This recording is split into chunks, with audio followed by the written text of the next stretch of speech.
ప్రభువునందు ప్రియమైన వారులారా, ప్రభు అయిన యేసుక్రీస్తు నామములో మీ అందరికీ శుభాభివందనములు. ఈ ఉదయకాలమున కలువరి కృపాసనం మీదకు మిమ్మల్ని ఆహ్వానించుచున్నాను. సంఖ్యాకాండము 29వ అధ్యాయము 1 నుంచి 11 వచనాల్లో ఈ మాటలు దేవుడు సెలవిస్తున్నాడు. 1వ వచనంలో, 7వ నెల 1వ తేదీన మీరు పరిశుద్ధ సంఘముగా కూడవలను. మీరు జీవనోపాధి అయిన పనులేమీ చేయకూడదు. అది మీకు శృంగధ్వని దినము.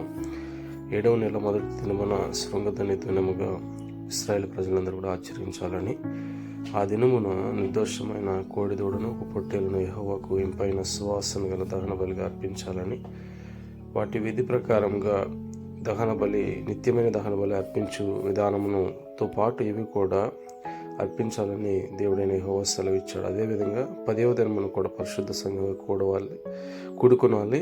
దాంతో అప్పుడు మిమ్మల్ని మీరు దుఃఖపరచుకోవాలని, ఏ పని చేయకూడదని దేవుడైన యెహోవా సెలవిచ్చినట్లు చూస్తాం. ఇశ్రాయేలు సర్వ సమాజానికి కొన్ని దినములను, మాసములలో కొన్ని ప్రత్యేకింపబడిన దినములను వారికి సెలవిచ్చి, ఆ దినములలో సర్వ సమాజం అంతా కూడా పరిశుద్ధ సంఘముగా కూడి దేవునికి బలులు అర్పించాలని చెప్పిన విధానాన్ని మోషే ద్వారా ఈ సంఖ్యాకాండంలో మనం చూడగలుగుతున్నాం.